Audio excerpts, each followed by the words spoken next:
Jaya Radha Madhava Punya Bihari.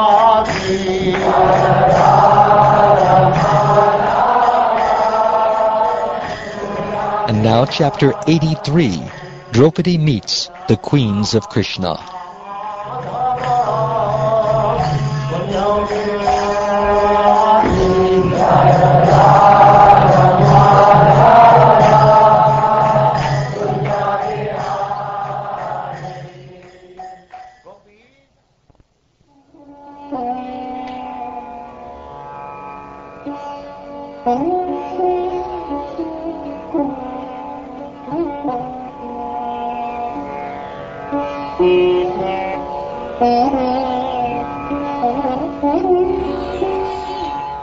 Shukdev Goswami said, "Thus Lord Krishna, the spiritual master of the gopis and the very purpose of their life, showed them his mercy.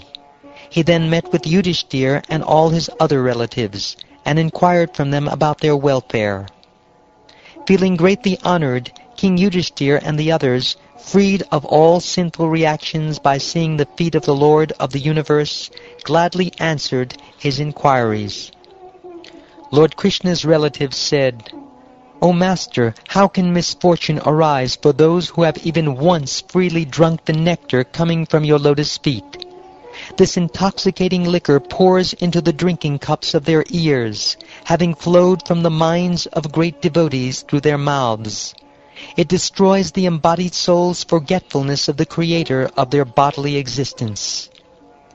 The radiance of your personal form dispels the threefold effects of material consciousness, and by your grace we become immersed in total happiness. Your knowledge is indivisible and unrestricted. By your Yogamaya potency, you have assumed this human form for protecting the Vedas, which had been threatened by time. We bow down to you, the final destination of perfect saints.' As Yudhishthir and the others were thus praising Lord Krishna, the crest jewel of all sublimely glorified personalities, the women of the Andaka and Kodava clans met with one another and began discussing topics about Govinda that are sung throughout the three worlds. Please listen as I relate these to you.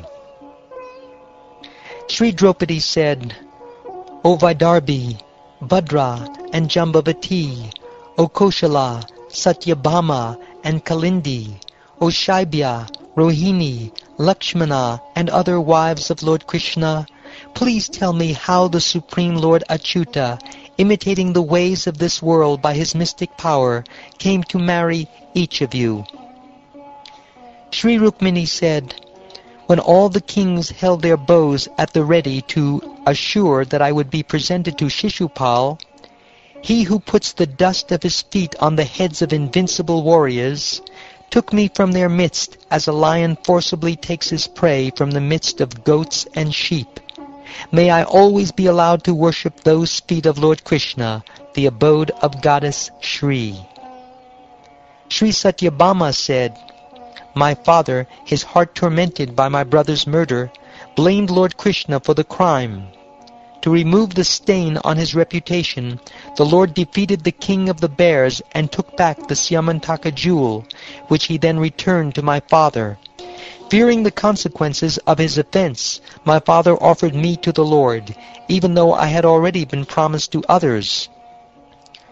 Sri Jambavati said, 'Unaware that Lord Krishna was none other than his own master and worshipable deity, the husband of goddess Sita, my father fought with him for 27 days.